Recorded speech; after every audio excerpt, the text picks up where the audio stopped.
Greetings and welcome to the United States Transhumanist Party Virtual Enlightenment Salon. My name is Gennady Stoliarov II, and I am the chairman of the U.S. Transhumanist Party. Here we hold conversations with some of the world's leading thinkers in longevity, science, technology, philosophy, and politics. Like the philosophers of the Age of Enlightenment, we aim to connect every field of human endeavor and arrive at new insights to achieve longer lives, greater rationality, and the progress of our civilization. Greetings, ladies and gentlemen, and welcome to the United States Transhumanist Party Virtual Enlightenment Salon.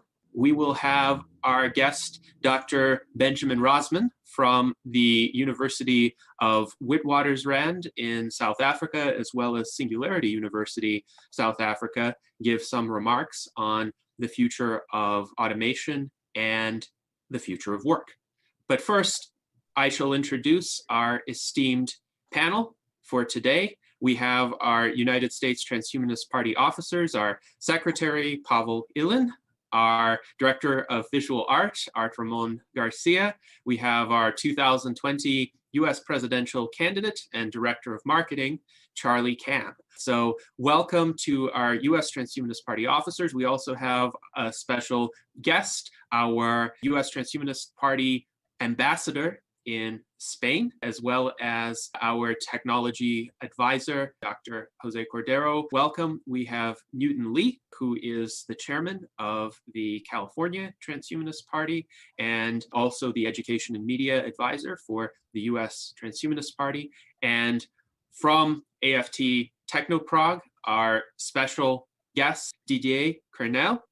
And we are very pleased to have them join us today. And also welcome to Inessa Lee of the California Transhumanist Party, who has joined us just now. We have an excellent panel lined up. And I want to briefly introduce our guest, Dr. Benjamin Rosman. So he is an associate professor at the School of Computer Science and Applied Mathematics at the University of Witwatersrand in South Africa. He was also, in March 2018, the recipient of a Google Faculty Research Award, which was the first such award in machine learning in Africa. And he is a faculty member at Singularity University, South Africa. He speaks at many conferences. He writes extensively on issues such as artificial intelligence, decision theory, automation. And he recently had an article that was co-authored with our friend and US Transhumanist Party foreign ambassador in Australia, Peter Zing. And you may recall we had Peter Zing on in July in one of our virtual enlightenment salons. So this article was published on August 6th, 2020. It's called The Global Work Crisis, Automation, the Case Against Jobs, and What to Do About It. And with that, I would like to give the floor to Dr. Benjamin Rosman for his remarks. Hey, thanks for having me here. It's quite an honor and a privilege. Yeah, I've heard a lot about you guys, particularly through my work with Peter. And yeah, it's good to be here. So this was all precipitated mainly by those articles that I started writing with Peter.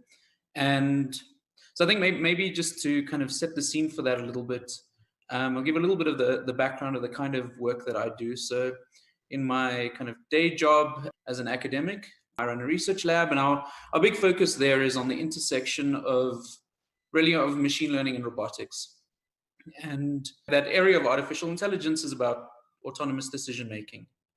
So where like a lot of what you hear about, or the bulk of machine learning that you would hear about, follows more the vein of trying to make predictions, whether this is like identifying what's in an image or translating someone's speech or something like that.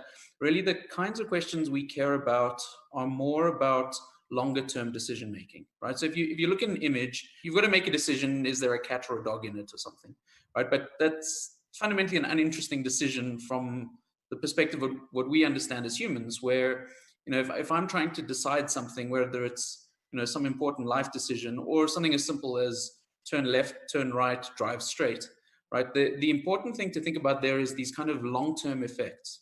What you do now has ramifications for what you do in the future, and like that in turn will affect the way that the world evolves from that point.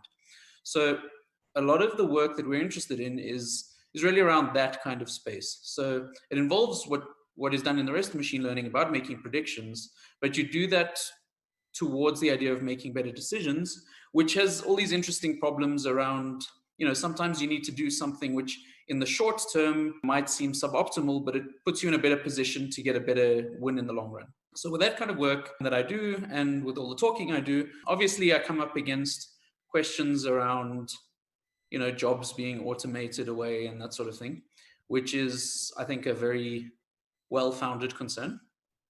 And, this is something that, particularly as a roboticist, people always come and say, oh, you're going to build a robot that serves food in a restaurant, so that'll put me out of work. And what do you say about this? And that was something that never sat well with me, because it felt like I was actually doing something that was ultimately causing harm to humanity. And the funny thing with robotics is it's always a long-term thing. We never quite understand why people give us money in the short term. It's not like we've actually gone and changed all these industries that sci-fi predicted. But, clearly that threat is there, and it's getting closer every day. And say autonomous driving is one notable example of that, which we'll talk more about later, I guess. This really got me to thinking, like, why are people so attached to their jobs? And if you take a step back and you think about the big picture of everything, how do jobs really work? Well, you've got that everybody, or practically everybody on the planet, has to have one. If you don't have one and you're not getting your salary, then you and your family probably won't be able to eat at the end of the month. And this is a trope in like every single TV show ever made, is like, oh no, I'm out of a job, I've got to go and sit and queue endlessly or borrow money from people and that sort of thing. This is really the core of essentially our engagement with society, is through the work we do. And again, if you take a think about that, it's a bit of a weird situation. And actually, I would argue it's an immoral situation, that you've got to do all these things. Now, the kind of people that can sit around, usually in webinars, in my case, at like 10 o'clock on a Sunday night, hi from Africa, we're often not the kind of people that are bearing the brunt of this fully. But like fundamentally, most people in the world are doing jobs that are bad for them physically in many cases. And this ranges from like things as terrible as child labor in a lot of places in the world, but all the way through to what adults do, but also emotionally and psychologically. If we're talking about the tropes associated with work, hating your job, and even that driving you to consider suicide, and all these kinds of unhappiness in life, that really is a staple for a huge percentage of the planet. And fundamentally, a lot of those jobs, they have to be done to power the global economy, to keep food production going and all sorts of amenities and services running. But if we're reaching this era of automation, is that not something we should do away with? If we look back on the history of humanity, is the fact that everybody was kind of enslaved into a job really something that we should be proud of? Then if you take the other side of things, right, we've got AI advancing all the time, and there's a lot of interesting applications there, and we often now talking more and more about using the kinds of techniques I was talking about earlier to, for example, apply them in healthcare. Whereas the applications we're already seeing in that space are around, you'll see these articles come out once in a while saying we can now detect a certain type of cancer with AI algorithms better than the average specialist can, and so on. But again, those are these short-term predictions. The long-term prediction is someone has a chronic illness and they need to come into a clinic once every 2 weeks, and you could be ordering different tests, you could be changing their medication, you could change their doses, maybe you need other opinions, or you need them to change their diet or exercise plans or something like that. So really, if you want like this long-term maintenance of people with a condition, this would be the kind of place that this sort of decision-making comes in. And obviously the same kind of problems arise if you want to run a business, right? There's that day-to-day decision-making, that's running a business. The exact same thing in politics or governance. You're trying to run a country. Again, you've got a series of decisions that have to be made. You might care about some long-term objectives. And this is really where, all the cutting edge areas in AI are sitting at the moment. So if you look at that and the rate that this is advancing, I like to quote the number, which is, it's a year or so out of date, but at that point, there was something like 100 publications in machine learning a day. Right? This is a ridiculously fast-growing field.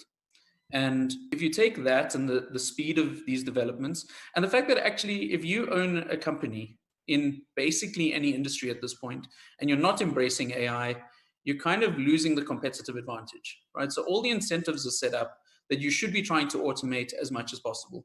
So I work and talk to a lot of people like in various industries that are concerned about this. And you can see that, there's the small term thing about, we need to get this process working more seamlessly or tweak this so that there's few less humans in the loop. But ultimately, the trend is pretty clear.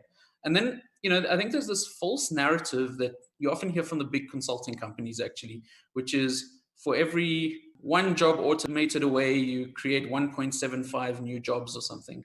And I call this a false narrative because I really think it is. It's possible that in certain sectors, this is true currently, but it's certainly not a long-term sustainable situation. Basically, again, with the kinds of technologies we're working with, it seems clear that there's fundamentally nothing that machines shouldn't be able to do and ultimately be able to do better than people can, right? And when you take that with the fact that I honestly don't think there's any fundamental law of the universe that says we need, like, there will always exist enough jobs for all people.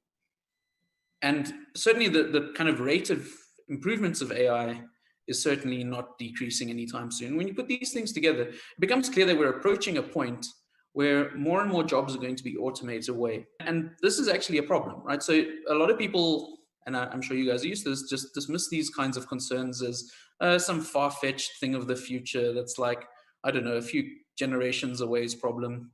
But if you look at it, take something like driving, which is one of, if not the biggest sector in the US, jobs-wise, right? So now, if you get to a point, for purposes of conversation, I don't care if it's in the next month or next year or 10 years, but you get to a point where you automate away all of those jobs.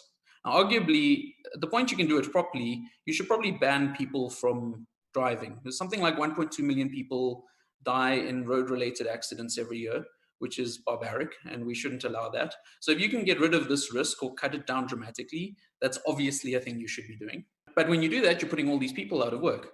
Now, you can't tell me, firstly, that you're going to, again, the way consultants tend to dismiss this is, no, we're just going to upskill everybody to be software engineers. And like, I don't know if I've missed a step in that process of like going from truck driver to software engineer, but like, I've never quite understood that logic there. But also fundamentally, if you look at some of the recent advances in AI, so there's a model that's been getting a lot of press lately called GPT-3, which was released by OpenAI, and they've been showing how you can do things like give a human language instruction and ask it to generate code in, pick random programming language of your choice here. And it can do that. Now, it's not perfect, and it's not meant to be perfect, but give that a couple more generations and it will be. And then where are all these software engineering jobs that we're talking about?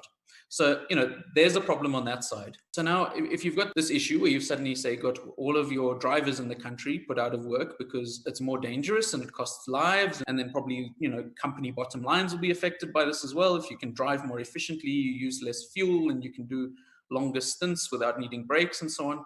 So I think all the incentives there line up for a company to embrace this, or potentially even for governments to embrace this. But then you end up with huge numbers of people out of work. And that's fundamentally not a sustainable position either. Coming from Africa, where we have, in many countries, we have very high unemployment rates, and it doesn't really make for a stable economy, right? There's a lot of fear that can be associated with it. If you've got something like we have, which is probably on the order roughly about a third unemployment, that's firstly, a huge burden on the system. And it's not clear what you do with that. But that's a lot of people suffering. And obviously with that comes a high crime rate, comes the potential for instabilities in governments and so on. So if you're sitting in a position where you're pretty convinced in the next decade or two, you're going to see significant percentages of your population put out of work, this feels like something we should really, really be worrying about. If we've got this kind of rise of technology, and this seems to be the place it's heading to, and that seems the most obvious kind of outcome, this really feels like something we should be anticipating. And particularly if we then connect this back to the previous point I was talking about, that work in itself isn't really something we should be proud of.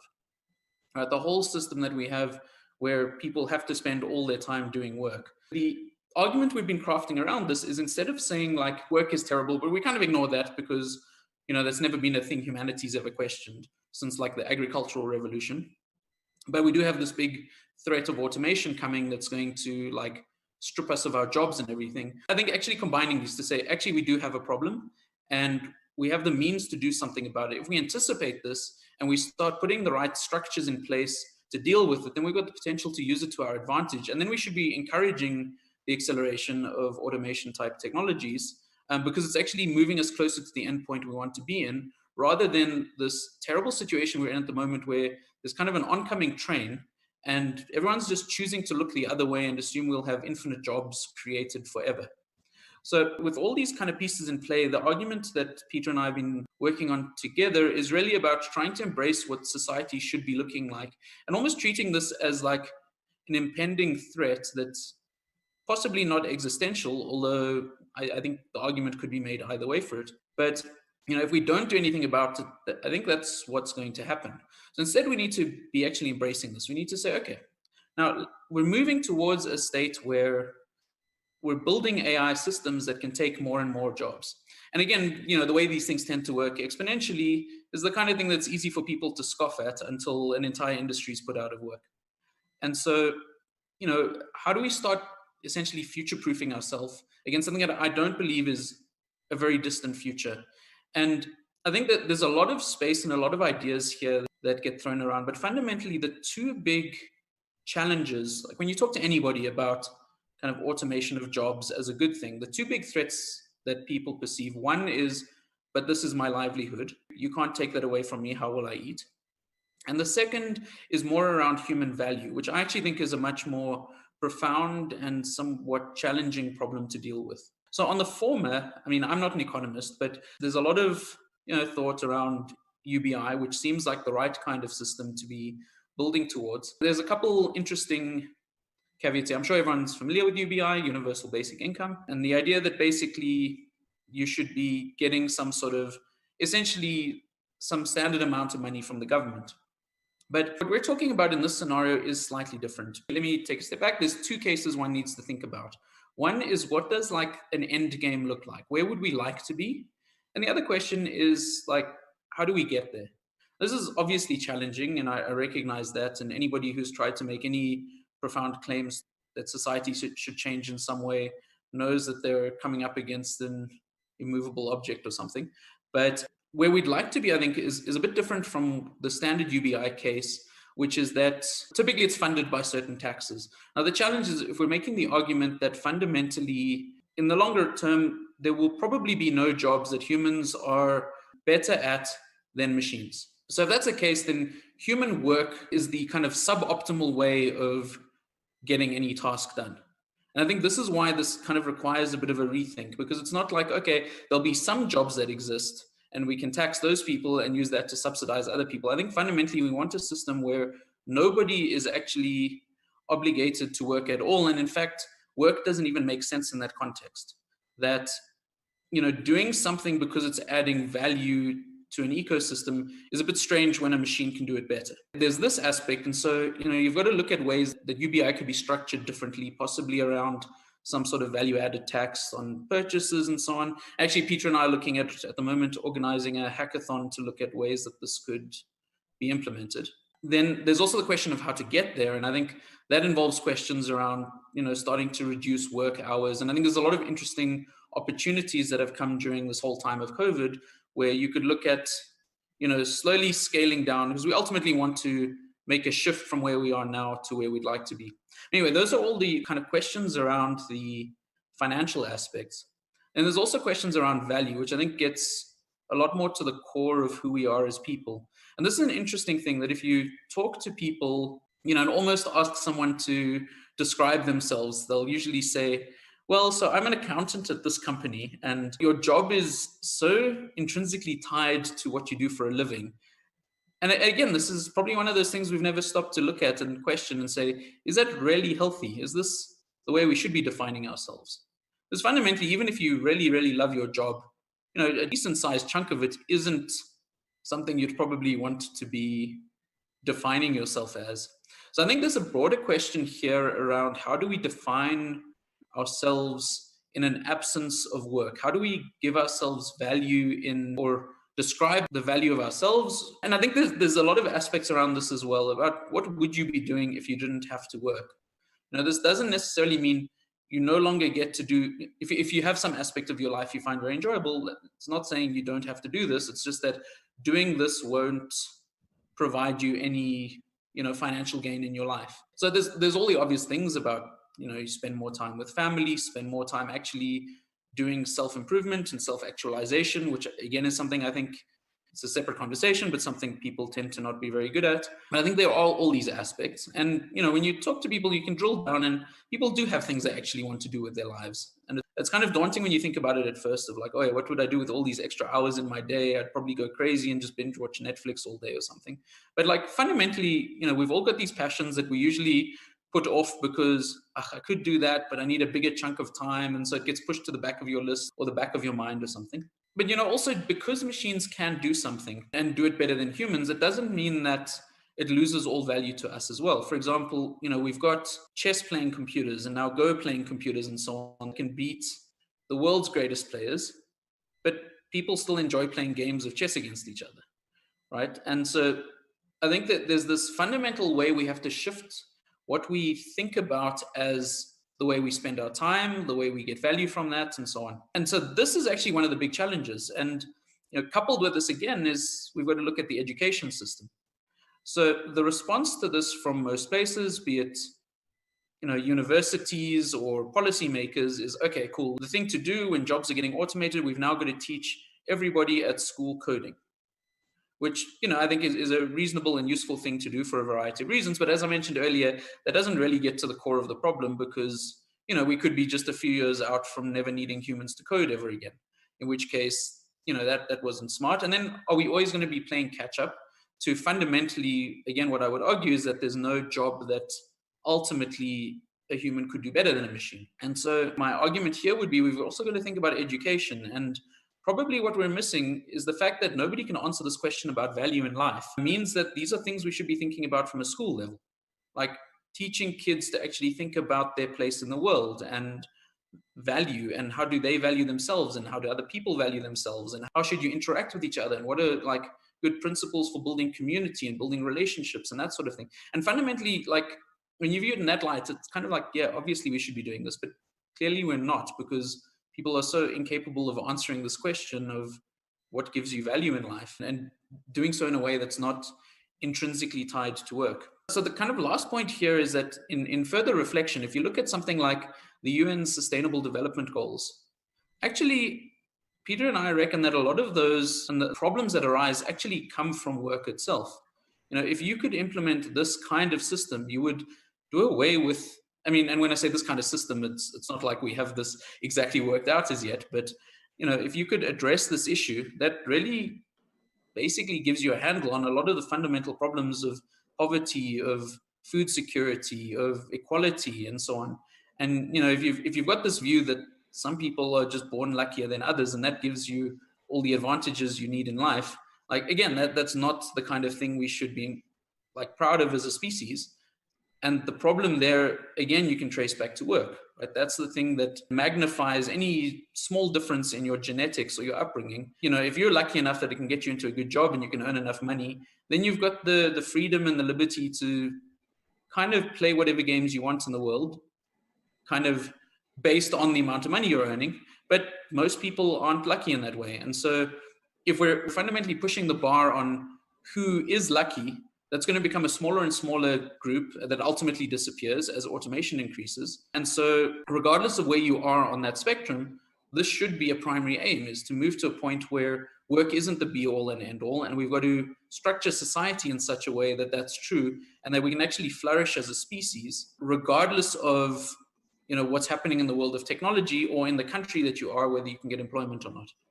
So I don't know if the idea here was that I gave a long ramble like that, but that's kind of my thoughts on the position that I'm trying to put forward here. Excellent. Well, thank you very much. These were quite insightful remarks, and they delve into a lot of the considerations regarding the technological future, its societal implications, its implications on the future of work, how we conceive of work, how we conceive of meaning in life. And I think at this point, we will have a very interesting question and answer session and conversation more generally based on all of the ideas that you've brought into the discussion. I would like to raise a question that Zach Richardson provided in our chat. He says, when the Industrial Revolution happened, people were claiming all jobs would disappear, and instead we have more. So he's asking, why is this different? Why won't we have infinite jobs forever? And I would add, at the turn of the last century, about 90% of the jobs were still in agriculture, and that very rapidly shifted toward predominance of industrial jobs, the kind of heavy labor that could be quite dangerous and unpleasant and deleterious to the individual over the long term. And yet now the vast majority of jobs are in the service occupations, and a good percentage of the population are knowledge workers. So at the very least, they're not subjecting themselves to significant physical hazards when they're performing their jobs. Of course, the jobs could still involve long hours. They could involve stress from interpersonal situations. But it does seem like what a job comprises in terms of the constituent elements has tended to improve over time. So what would you say is different about the coming wave of technologies and related societal phenomena? So I love that question. And I think one thing I just do want to point out is that with the move to knowledge work, that is particularly a thing that you see in developed countries and parts of them, specifically like in Europe and the US. For a large proportion of the world, work is still very much physical and very much like directly impacting on your longevity and your health and the health of those around you. And I think that that's an easy thing in these kinds of discussions to forget, but it's the reality faced by millions of people every day. But, I think getting to the core of the question, there's really two domains that humans have skills that contribute to, what we think of as jobs, and that's physical and cognitive. And the Industrial Revolution really handled a lot of the physical labor that people dealt with on a day-to-day basis. These huge factories just filled with people crammed in together doing, fitting parts together or sewing something and so on. And so with that happening, a lot of people moved then into the kind of production they were doing was in this cognitive space with, knowledge work and so on. But now if we're building the kinds of systems that can replicate what people do in that domain, that's really like diminishing the free space that people have to move around where there aren't machines competing against them. So now if you're sitting there and, whether it's, software engineering or aspects of business process optimization or even working in a call center, right? All of these are things that people are actively pursuing, all the way down to legal analytics and medical analytics and making diagnoses and predicting the outcomes of cases or legal cases or the best way to structure a legal argument to give you the highest probability of winning, right? All of these things are where a huge percentage of humanity adds their value. And, if these are the jobs that are now being challenged, and this, you can think of as even including, like, as I said earlier, running a business, even what we think of as like the creativity that goes into starting a startup, right? Fundamentally, there's no reason that any of these things, we won't have machines ultimately, and at probably some point in the not too distant future, again, that can do these better than humans. And so if that's the case, if all of our essentially cognitive advantages are then overtaken by machines, what does that really leave us with? I think in the more old-fashioned sci-fi days, you'd say, it leaves us with empathy and compassion. And yeah, but we know machines can do those things as well now. We've got a good handle on machine creativity and so on. And particularly with a lot of work now in deep learning, where, a lot of the models are very much inspired by neuroscience, there really doesn't seem to be things that, there's certainly different timeframes of when certain skills will be realized. But I don't think there's anything that's fundamentally unautomatable at this point. Now, one of the points that I have raised when speaking about the future of work and how automation and artificial intelligence will affect it is that artificial intelligence, at least in the approximate few decades, is likely to take over jobs in the knowledge work area that are repetitive, high throughput, that have some procedure or some set of approaches built into them. But it would be a lot harder for AI to perform cross-domain types of tasks where, for instance, a professional would bring in knowledge from a variety of different fields, say from economics, from law, from social science, from current events. And especially if that person is an entrepreneur or a manager at a company, that person would need to apply that knowledge to ever-changing situations, from, say, some sort of supply bottleneck to a political development to a personnel problem at the company. So the range of tasks for that kind of knowledge worker is so diverse and so distinct from one another that I wonder, until we have true artificial general intelligence, could those jobs really be automated away? Or would that be essentially the holdout set of jobs that are still going to remain for at least a few decades with us?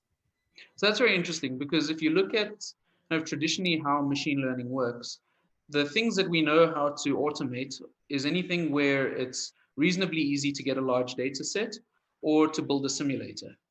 So, and that talks exactly to what you mentioned about things that are either very repetitive or a lot of people do them, right? Which is, fundamentally also the stuff people find easier to do.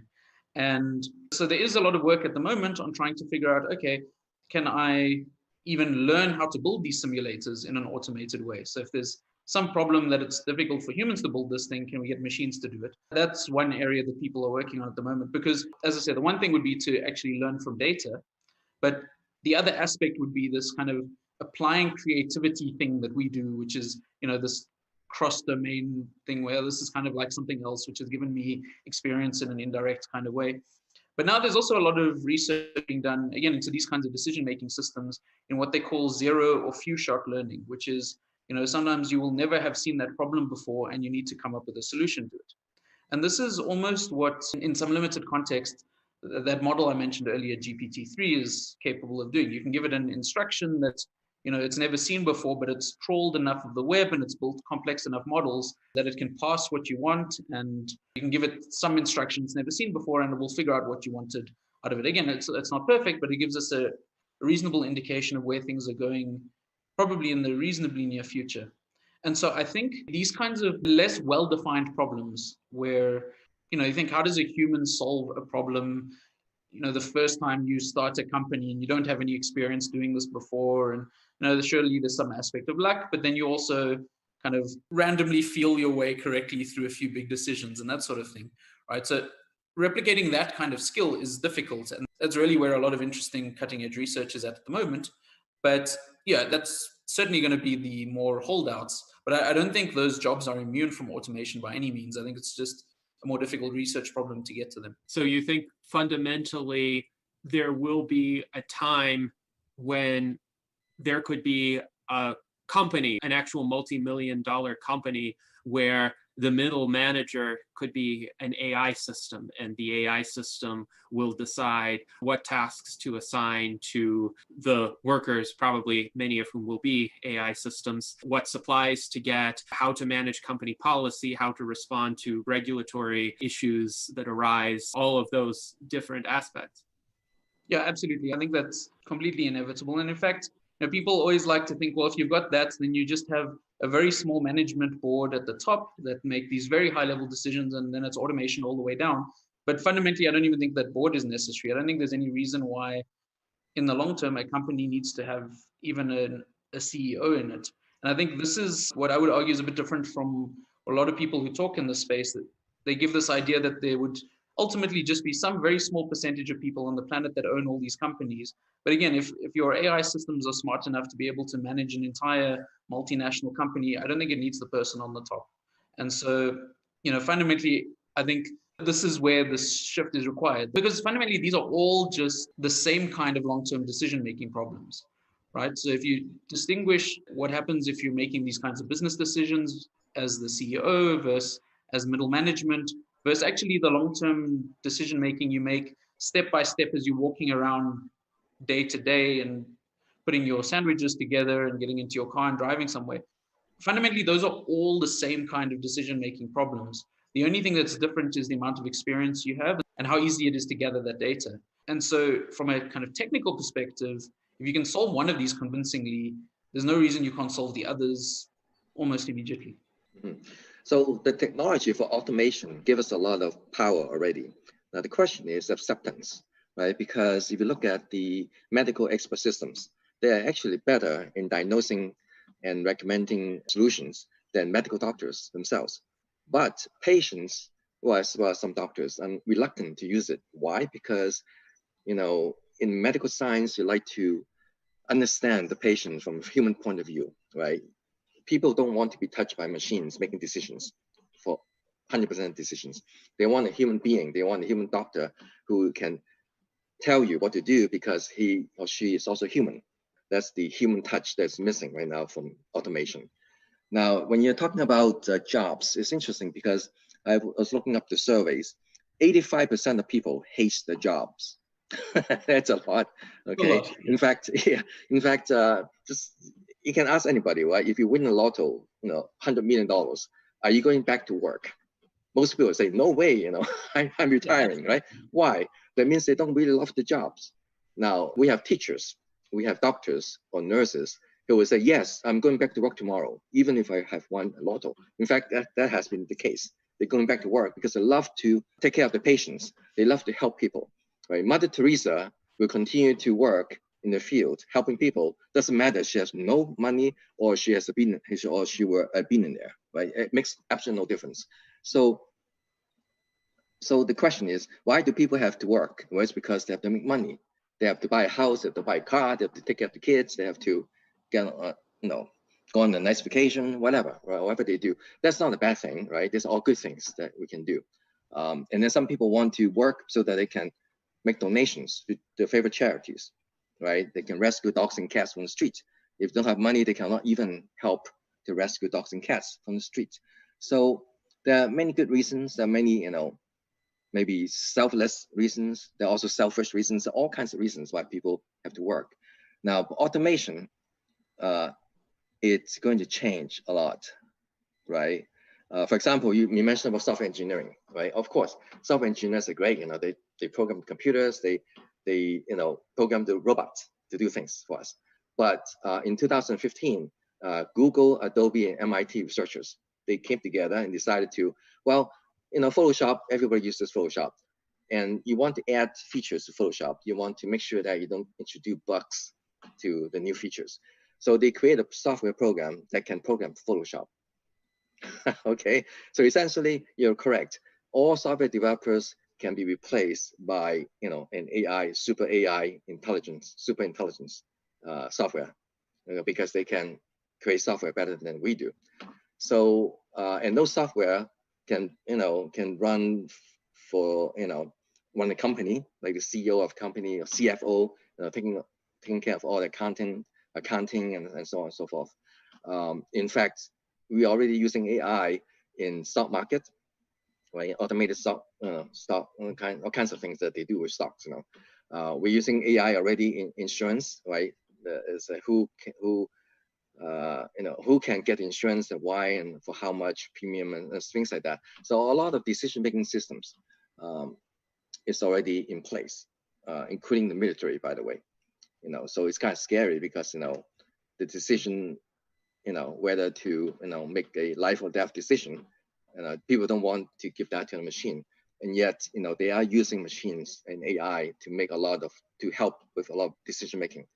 And then for driving, again, you're right. Who wants to be stuck in traffic, driving to work, back and forth from work to home and so on? Nobody really. So they would say absolutely yes, self-driving is it. But if you want to take your favorite car and go, driving for fun, and then go to a destination, or maybe it's a vacation, whatever, then you shouldn't limit people from not having to be able to drive, right?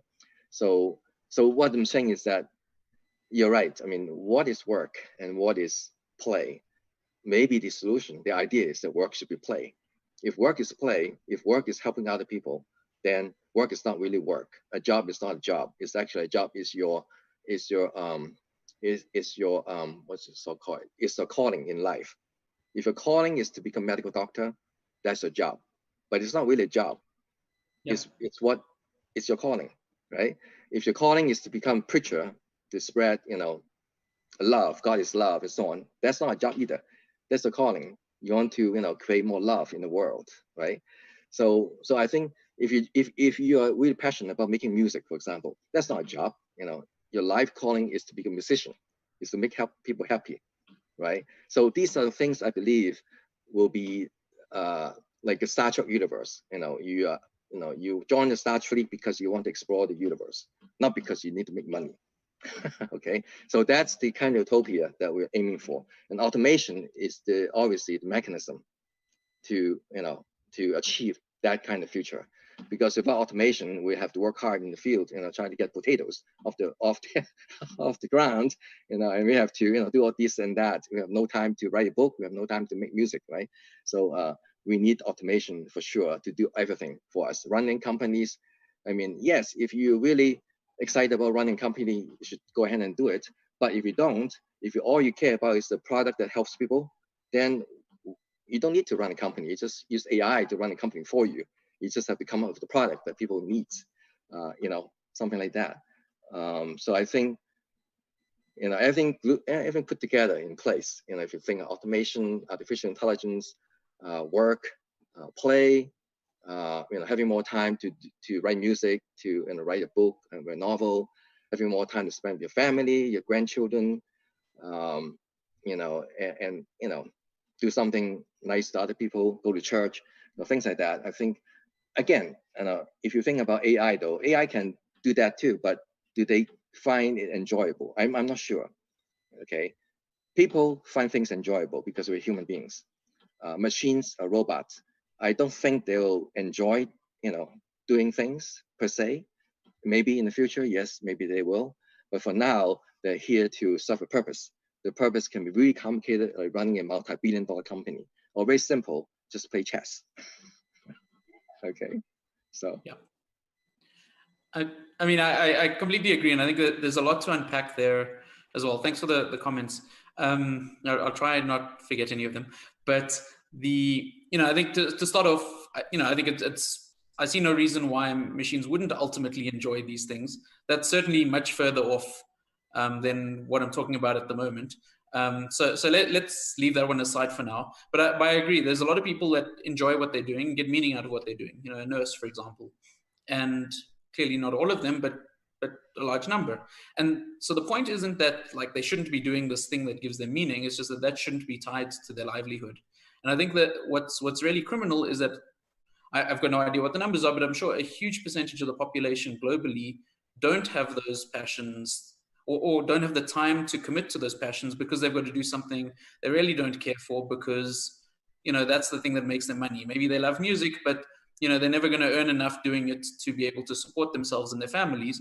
And to me, that's actually criminal. Why should someone have to slave away for the bulk of their life doing something they don't care for at all?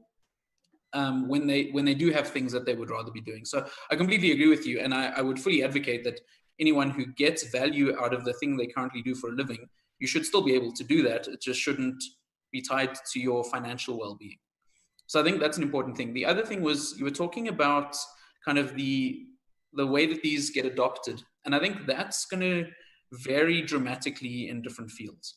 So if you take driving, for example, I could easily see a case where, they do the studies and they find that actually, we could globally save 1 million lives a year by automating all driving, right? Then you'd have to be a monster to say, no, I think humans should still be able to drive, right?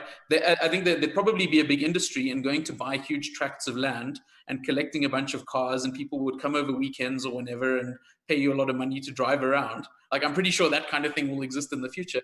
But like, if there's a large number of lives at stake, okay, I mean, we're going through a pandemic now and it seems that doesn't even motivate people. But, if there's a large number of lives at stake, you could easily imagine somebody pushing for like immediate adoption.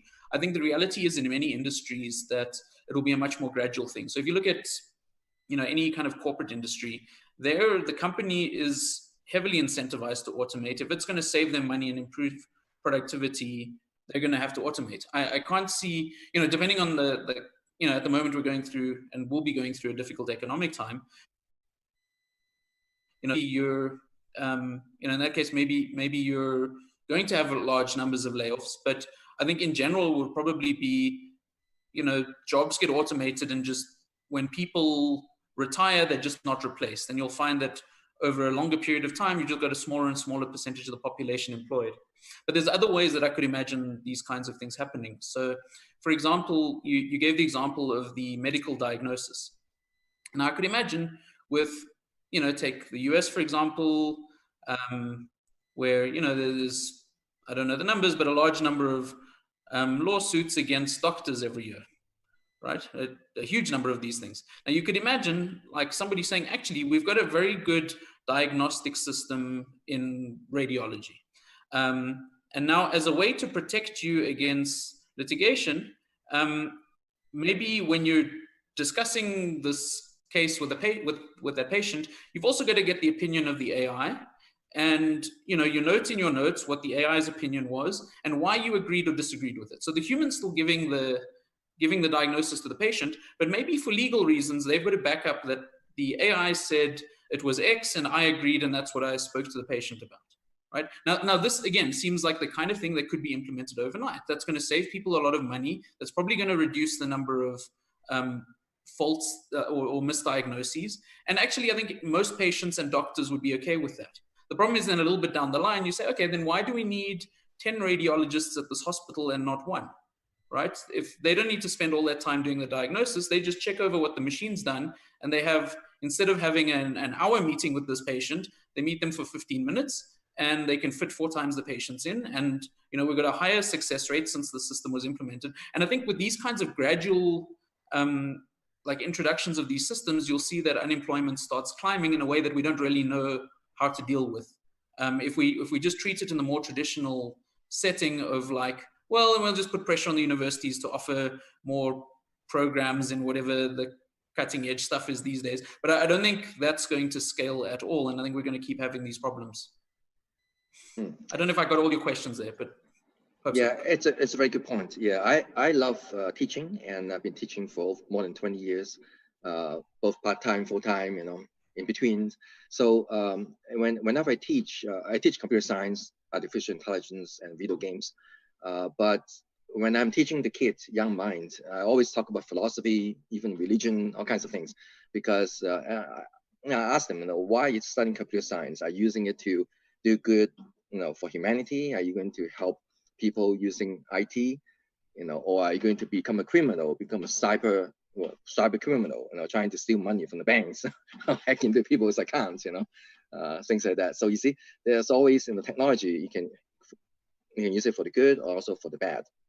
So if you look at economies in a bigger picture, there's a professor in the London School of Economics. He said that economies around the world have increasingly become vast engines of producing nonsense.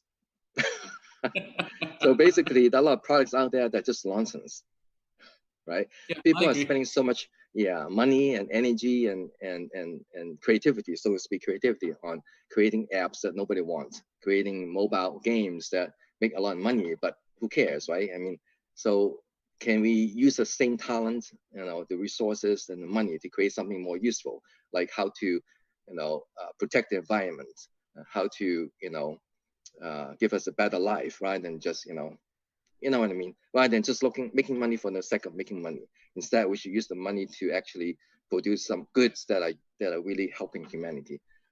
So something like that.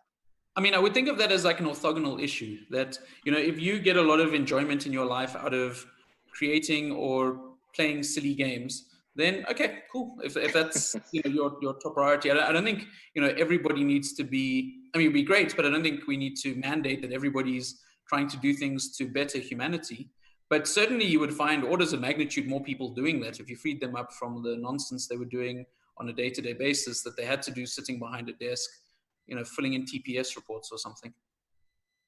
And I would also note there are a lot of types of work for which there does not currently exist a market incentive, but which we would agree would be valuable to perform, and we would all benefit from. It's just that kind of work has a lot of positive externalities that nobody in particular captures. But for example, during the time of this pandemic, I've been observing an increasing prevalence of litter, even here in northern Nevada, which generally didn't have this problem before. But a lot of people perhaps have decided they don't really care anymore about such basic principles as not littering in public.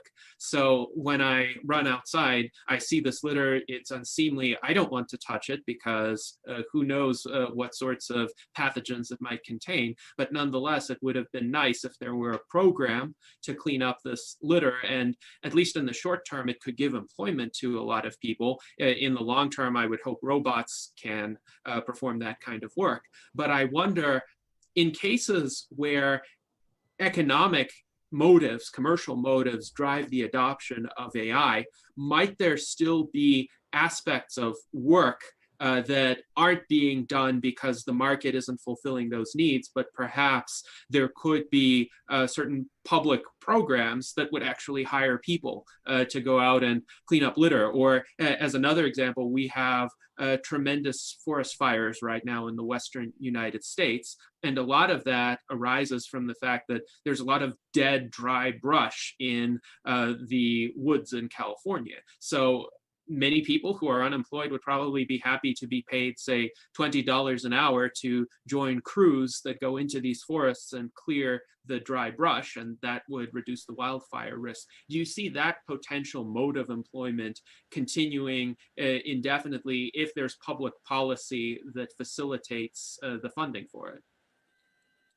I think that's an interesting question, and it talks more to the kind of intermediate stage that I mentioned earlier, rather than kind of the ultimate end goal, which I think would be that, if we pursue automation hard enough and at the same time build the right kind of society, nothing needs to be doing this kind of giving a financial driver to people doing something. I think the core problem, and I completely agree with your analysis of the failure of the markets there, and I think that the problem there, maybe the kind of more meta problem there really is that, we look at metrics like GDP as, our way of measuring everything from, how well countries are doing to actually driving a lot of decisions. I think that's probably not the right thing to be doing. You can look at a few places have started, experimenting with these like happiness indices and so on. And I think if you were actually measuring your country by a set of metrics that actually reflect the quality of life of the citizens of your country and so on, I think that would start talking to a different way of thinking about this, right? So it's not that, okay, we've got to find some sort of a program that we can financially incentivize people to do something, but and then we've got to figure out how to make all the numbers work for that. But actually, like, if you're recording the right metrics and then you realize, wait, we're doing badly on this metric, that's a thing we need to fix. I think that changes the incentive scheme somewhat. So I think what you're proposing certainly makes sense with the current state of things. It's the kind of thing hopefully we'd probably need to phase in and then at some point phase out as automation increases. It's interesting because, Gennady, you talked about the forest fire and the prevention. That should be automated because it's dangerous, right, to go into those areas. Some of the areas are actually unreachable by human beings. So robots, firefighting robots. Yeah, absolutely, we need them. We always talk about like the core, and historically, the core applications for robotics, they always spoke about as the 3 Ds of dull, dirty, and dangerous are the jobs that we should be trying to automate. But fundamentally, I think everything's dull, dirty, and dangerous, and people should just be left to what they get their value from. But yeah, exactly, that is the kind of thing that we should, regardless, be trying to push automation to do better at. Because if there's a cost to human lives, cost to the environment, and so on, these should be all the no-brainers. That why are we not throwing the most sophisticated decision-making machines we've ever built at solving these problems? And that also baffles me. I just wanted to say thank you so much for having me. I've got to pop off here. Thank you, Benji, for your work with animal rights. I believe that you said that you had a history in that, and your work with the automation of the future. I had a lot of questions and comments, all positive. I wondered if I do need to pop off of here now, though. I don't have any more time in my day, so I appreciate your conversation. Maybe you can email me. I was wondering, I wanted to leave you with the question of, have you looked at the psychology behind changing people's minds towards the future? Because I think that's the most important thing we can do. Regardless of what the future holds or how we're going to get there, we know that the people of future are people who can change. And recently, with the Trump administration, when he was elected 4 years ago, he had sat with 50 coal miners telling them that he would put them back to work.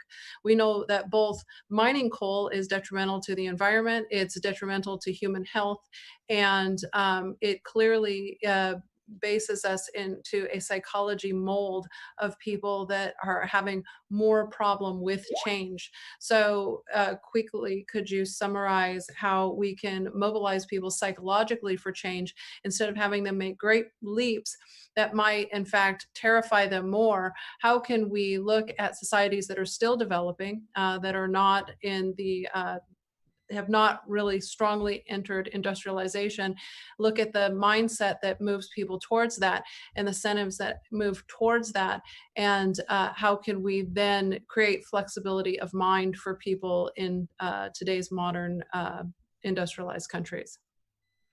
Great, I also have to go. I also have to go, but it has been a pleasure to be with all of you from so many countries, from South Africa, from Belgium, from France, from the USA, obviously, from Spain, and people even from Russia some time ago. So a pleasure, and I'll see you next weekend. Bye, Jose. Bye-bye. Yes. Yeah, Liz, I think that's a really good question. Something that we would like to be looking at. Just kind of anecdotally, when Peter and I started working on this, I mean, it's something that I've been talking about. You know, if I'd be sitting in a panel and I get bored, and then I'll raise some point about work being immoral, and then that makes the panel more exciting all of a sudden. But when we started this line of work, we were really expecting, you know, a lot of pushback from people from all sorts of sectors. And we've actually found that that hasn't been the case. And people have actually been embracing this, even though it feels quite, to many people, fanciful and far off. And I think actually the big point is that, you know, people need an open, honest discussion about this. You know, well, what set me off in the first place was, again, a lot of the big consultancies saying, no, don't worry about this. We're just going to be creating more jobs. But people aren't stupid. They see what's happening, and they see that, you know, it's not foreign employment that's taking their jobs. It's more and more, it's machines and processes being automated. And you look at people in various companies, and they're being told, no, you have to upskill into data science and now into AI, and you've got to figure out how to do robot process automation to streamline these workflows. And that's happening more and more. And I think this is a thing people are scared about. And I think what they need is more open, honest conversation about it, but also just to start bringing these threads together. So there's been a lot of excitement around UBI for a long time. It has been quite niche. I mean, all these topics are reasonably niche in the audiences, but, you know, I think the fact that there've already been a number of trials of these is a very positive sign. The fact that you're seeing in some places people starting to look at reducing the work hours and seeing if they can do that without changing the salaries and so on. I think these kinds of experiments are what people need to be seeing more of. I would actually love to do a study on how people's mindset towards the future is affected by these. And it makes sense, was, you know, when you're in the kind of audience, you know, I talk to Singularity University quite a lot, and they're, you know, the kind of people that come to those events are the kind of people that feel very positively about this way of thinking. And it's interesting to see that the number of people aligned with that is growing pretty fast. I don't know what the numbers would be there, but you can just see it in kind of a daily engagement in like real life venues, but also online. And so I think I don't feel like I have a silver bullet for this, but I feel like if more mainstream people start taking up these kinds of conversations, which again was one of our motivations for writing our initial couple of articles on this, it's just something that feels like a crisis that we're barreling towards. And if we don't just get more people engaged, in fact, I often say to my audiences, I'm not a sociologist, I'm not an economist. I'm a computer scientist. I work in automation, but like a lot of these big questions, they're not just for me to figure out what the answer should be. We really need a society-wide conversation. One of the examples I like to give around that as well is just what human values are.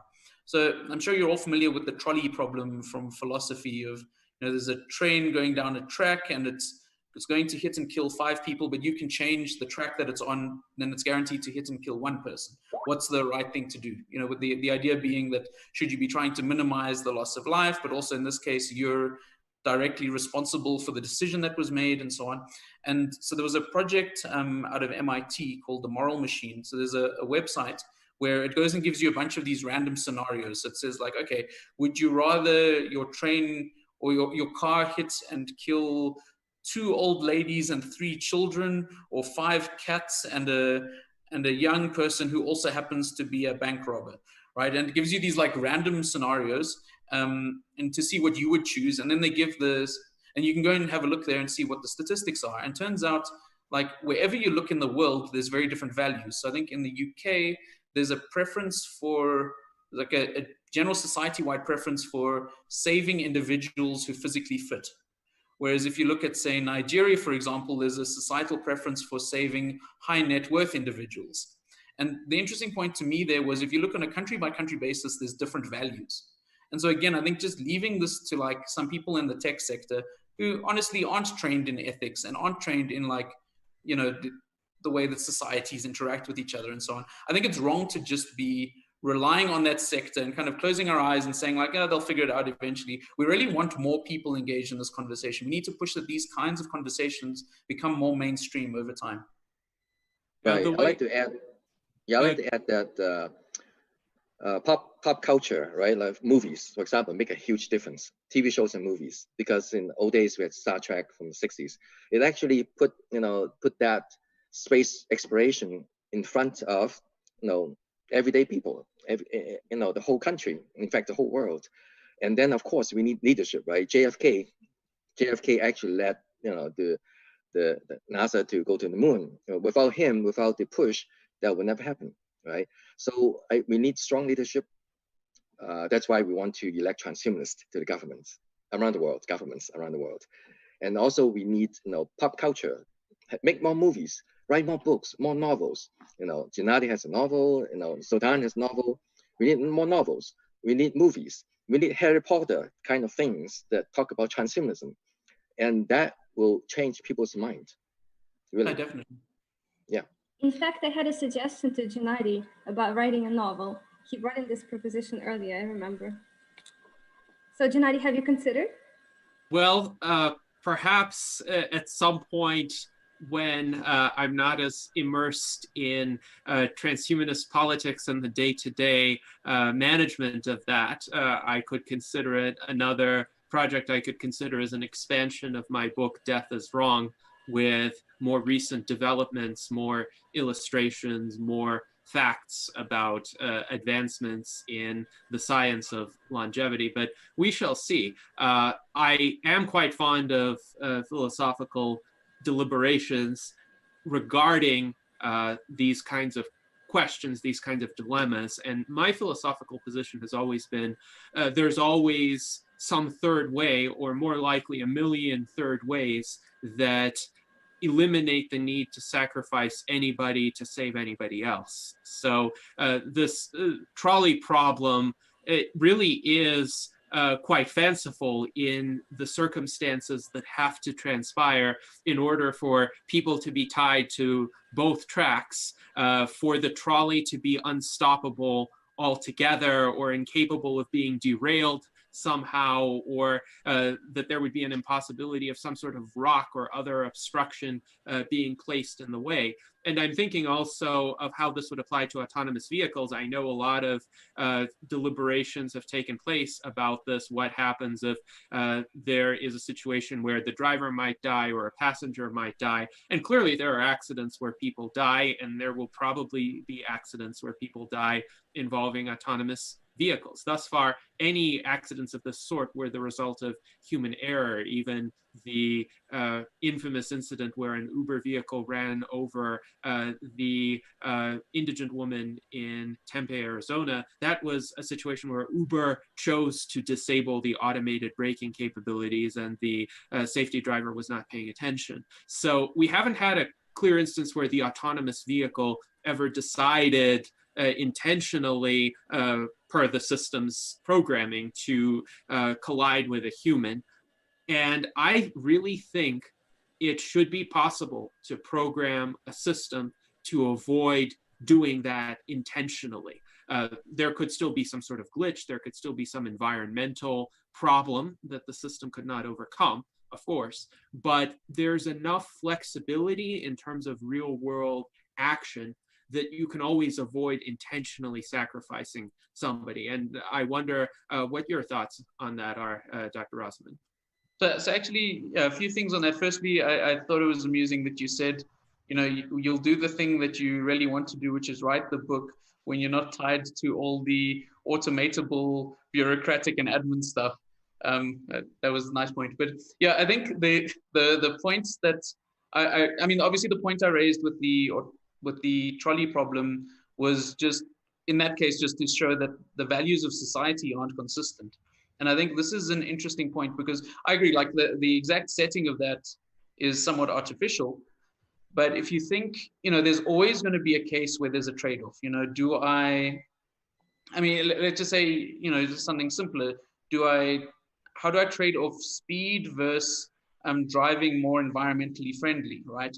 You know, if you think about the bottom line there, the one's got an impact on the environment. The other, you know, if a person's going to be late for a meeting, there could potentially be a lot of money lost. You know, I think in any case, we need an idea and a general framework for understanding our trade-offs between different values. And while I agree that the exact case of the trolley problem is probably unlikely to transpire in most cases, there is still like a much more general framework type question about how to think about this. We do sometimes joke in the robotics space that, you know, you've got this trolley problem of, you know, which do you decide between the two? And like to some extent, some of the automation companies are like, well, it doesn't really matter. Like whichever one the machine chooses would have been better than what the human did, which was somehow would have managed to kill all 6 people plus the driver, plus set 3 blocks on fire, and then the car would explode. And, you know, in some way, I think there might be a bit of truth to that.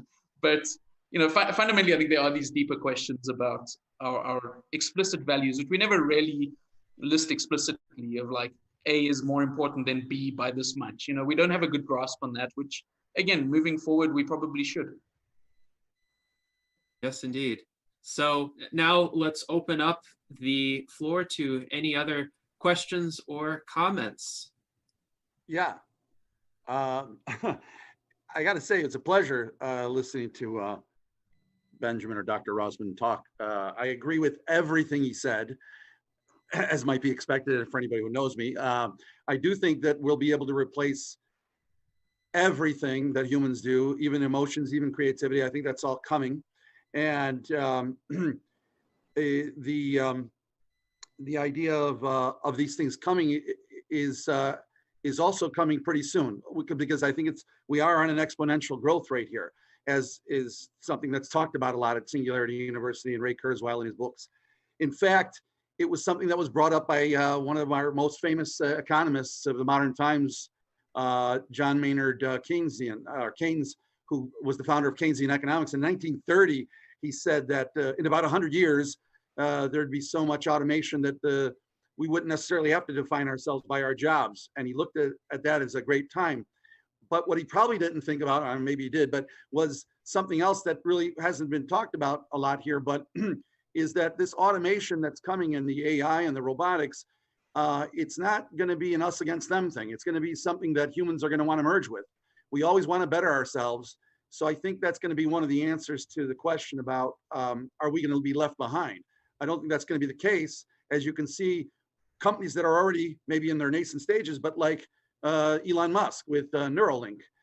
There's other companies out there too, but they're already trying to connect our brains directly to the cloud and to, which would ultimately be having artificial intelligence attached to us directly. So we'll have all those all those capabilities that you might find in AI.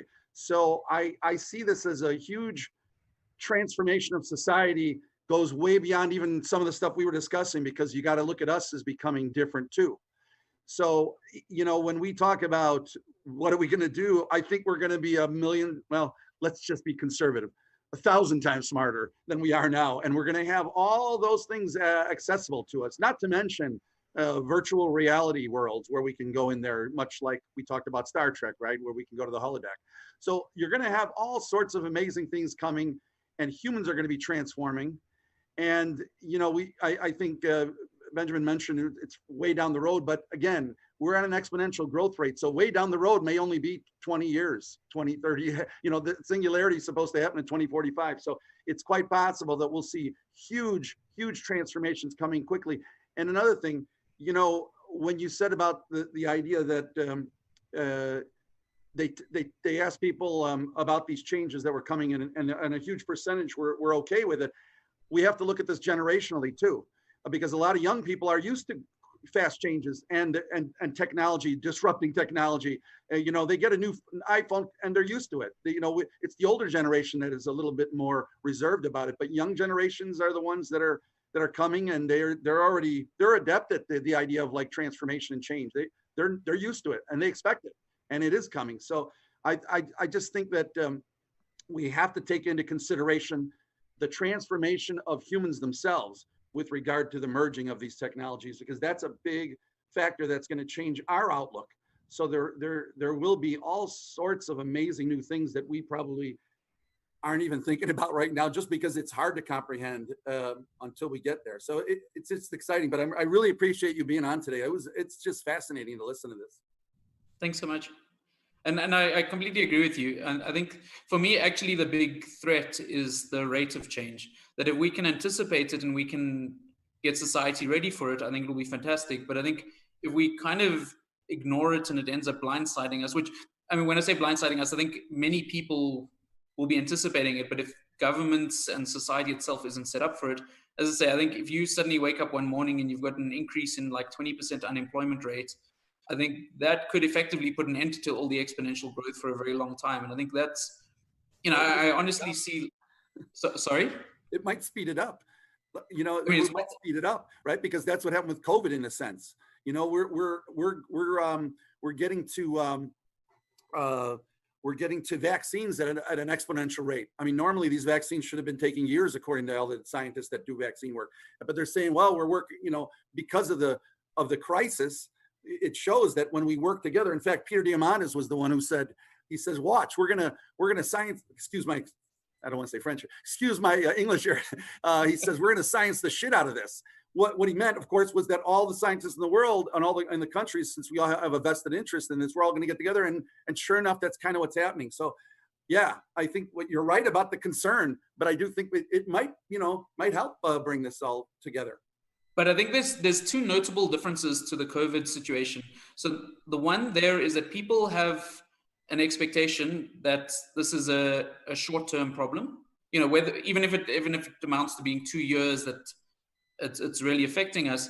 You know, people are easily like everybody's imagining a point where we go back to the way it was, which won't be the case if like you've got large layoffs as a result of automation, because then I think people aren't primed for that, and I think they'll just end up being really ticked off about it and really like the system's cheating us kind of a vibe. The other thing is that the acceleration in technology for vaccinations, again, this is something that we've got a lot of prior knowledge and understanding that this is the way you get rid of diseases. Whereas, you know, something like this kind of technological revolution is something completely new. And it's something that, again, my concern was that a lot of people poo-poo it. And they're like, no, don't worry, everyone will just be software engineers. And, you know, the kind of people that tend to not think about these long-term implications. And I think that's the risk, that if you haven't set expectations right and people aren't understanding what this transformation's like, and partially because you have a lot of people sitting at conferences saying how, you know, everybody must just automate twice the amount they automated last week, and then we'll automate all some more. And, you know, more garbage talk around that. And I think then you're not putting people in the right frame of mind to actually honestly address the problem and anticipate what's coming. And I think that's where the threat is actually. Yeah, I agree with you. And I mean, it is about transforming the way we think from being linear thinkers to more of an exponential thinkers. Yeah. And I do think that that's going to just probably almost organically happen in a way, because it's going to be forced upon us much the way a lot of things are happening. You know, like I said, with COVID, I'm doing way more, you know, things online, conferences, everything's online now. And we just watched for the last couple of days, this last week, that the Democratic National Convention was all online. And you know what? It was really effective. It was very efficient. And it was a lot more cost effective, according to what I heard from the political strategists.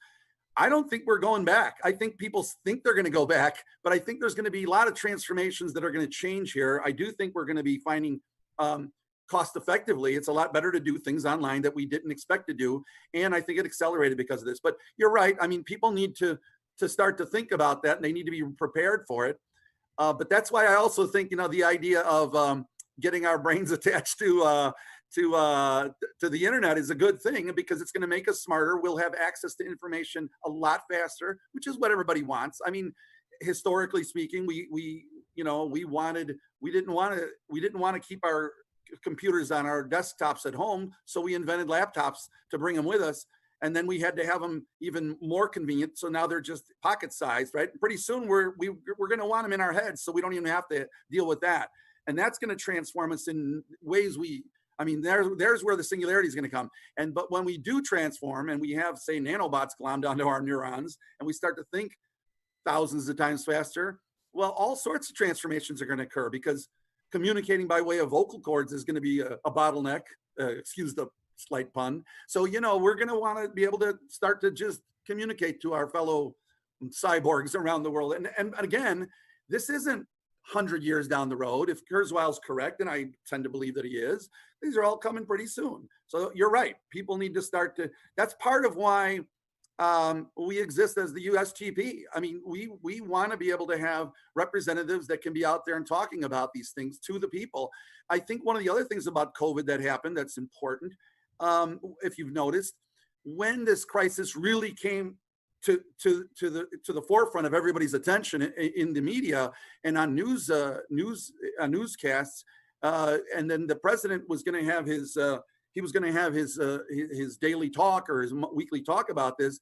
Well, after a while, people realized he didn't know what he was talking about, or he was giving really bad advice. So what happened, you saw the public just started like, hey, what about that guy over there next to you, that Dr. Fauci? He seems like he knows what he's talking. In other words, society started to turn towards science for answers, and not, you know, just bloviated personalities. Apologizing about me now, but you know what I'm saying is they wanted science people, and then the appreciation for science to be the answer for our problems is something that is going to become more and more, you know, acclimated in our society, because we're going to say, yeah, wait, maybe science is the way to go. You know, earlier I think one of the other talkers was mentioning how, you know, you go to a doctor, you want to have the human touch and all that. I'll be honest with you. Radial keratotomy was the beginning for when they were doing the incisions on people's cornea so they could see better. That was originally done with a scalpel. And then they said, wait a minute, you know, we can do it with lasers, you know, 10 years later, approximately, and it became called LASIK. And it's a way more effective. And I'm sure if you ask somebody, well, would you rather have that human touch cutting your eye up with a scalpel, or would you like to have laser? I have a feeling people are going to choose laser. So I'm just saying that all these things are coming, and I agree with you. You know, people do need to be prepared, but I'm excited about it. And I do think younger generations are going to be a lot more likely to adapt, just because they already have. So we'll see how it goes, but yeah, it's exciting.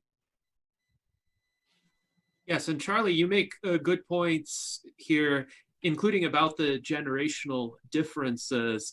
Going back to one of the threads in this conversation, which is what sense of meaning will replace this association that some people have between their identities and their jobs. I found in my various conversations, most people say, who are 35 or under today don't really have that sort of inextricable association between themselves and their jobs, particularly because that generation came of age during a repeated economic crises. And actually having someone like me who has been with the same organization for 11 plus years is a rarity with my generation. But there are people in older generations whom, when I express, for instance, my desire to retire in my late 40s, and I say, I'm not going to stop working per se, I'm just not going to work for money. And some of them say, what are you talking about? That's the age when you start getting your prime earning potential. Or they're saying, well, I want to work for money because it gives me a sense of meaning, a sense of dignity, a sense of identity. I've met people who were in their late 60s and who retired from a particular job, and then a year or two later, they decided to come back to that job, not because they were running out of money, clearly they were financially well off, but because they didn't know what to do with their lives. And unfortunately, sometimes those jobs weren't ideal. And I know of one person who he had heart problems. He retired from his job. He came back to that job a couple years later. And then all of a sudden I find out that he died.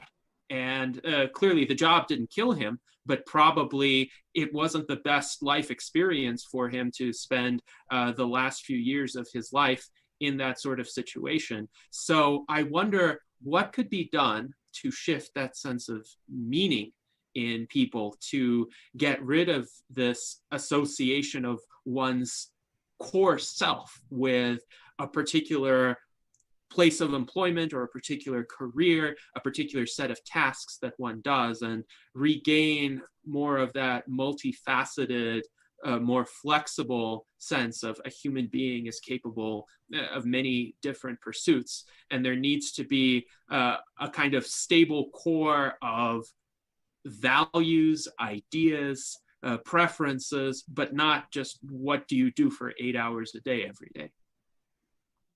Yeah, exactly. I think that's kind of a critically important question here. And it's not one that I think I've got a good answer for. I think fundamentally, if you give people the opportunity, they can answer that question themselves. And possibly what stops them doing it is just that overwhelming sense of insecurity, of like, oh, panic, panic, panic, panic, I have to make money somehow, panic, and I think it's just such a foreign concept that why wouldn't you have to do that is just, that does not compute. And I think if possibly with better frameworks, again, with, as things like UBI are starting to get spoken about more, the frameworks are becoming a little bit more mature, people are starting to experiment with them. I think with more of that, it becomes less of what people perceive as just a ridiculous question. What would I do with myself? Don't be ridiculous. I've got to go back to work. And, I get bored after 2 weeks of holiday. So that's just incomprehensible. But I think, this is why the whole thing feels quite well packaged together, that it's, if you can get people into that space where they can actually entertain this as something they could potentially think about. Maybe an approach to get there is, as I said earlier, you can reduce the amount of hours one is expected to work in a week without reducing their pay.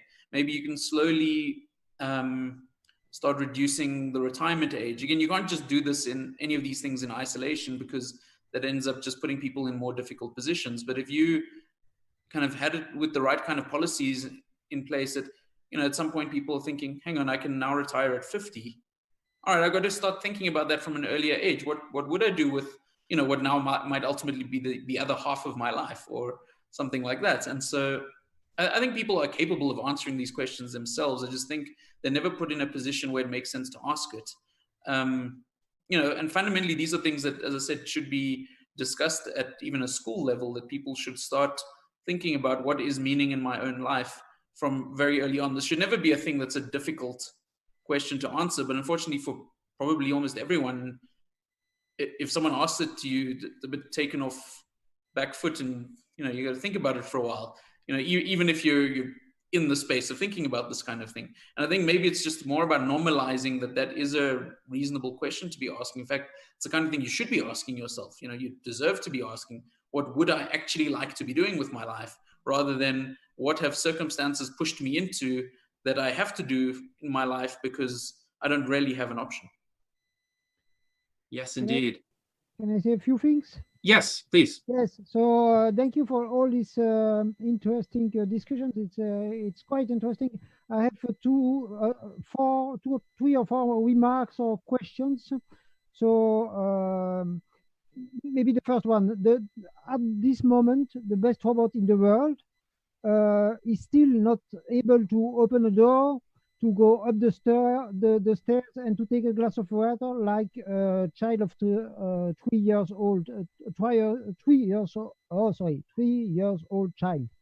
When do you think this is going to change? And do you think that it is going to change very fast, or that it's going to take a few years? Because of course, for the blue collar workers, we need these robots able to do really everything. That's my first question remark. The second one is in the, let's say, white collar world, we use more artificial intelligence than ever. We are working faster and better than ever. But on the other side, the society is more complicated than ever. So the number of people working is not at all going down. So how, yeah, I have the impression that it's really a way that the society is working and working in a bad direction. So how could we change this? Then I had one remark that automation, if we can have automation working really good, it would mean that we would have less competition to have production, and it is good in an environmental way, because it means that there is no more, if people are not more working, are not more obliged to work, they are not more obliged to sell. So I think this is a positive aspect. And the last point is, it is not because we can stop to work that we will be obliged to stop to work. So we can imagine that some part of the society, in some part of the society, people will decide to continue to work just because they, let's say, they want it. Yeah, that's.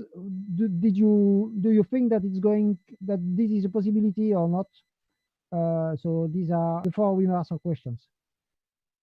Cool. So I think, yeah, thanks for that. Going to the first one, I think that's a very interesting question about how these kind of learning systems work. We're kind of at the point now where if there's a problem we want to solve or automate, we know if you put a big enough team behind it and enough money, it will happen. And I think my favorite example of this is AlphaGo, or playing the board game of Go, which, you know, in the decades before that, it was always seen as one of the grand challenges of AI and something that was way beyond our grasp. And, you know, the technologies that were used there, many of them had been around in different forms for a while, but it really took a big concerted effort to come together and solve the problem. And I think we're kind of at that point now that if someone's sufficiently motivated, we can solve for a problem. But as you point out, that's not really the interesting thing. The interesting thing is more this idea of so the field that focuses on this kind of decision making is called reinforcement learning. And it's kind of learning from reinforcement. It's about learning behaviors. And the sub question there, which is actually where a lot of my own personal research fits, is called transfer learning, which is, if I can learn to solve one problem, can I transfer that knowledge to solve a different problem?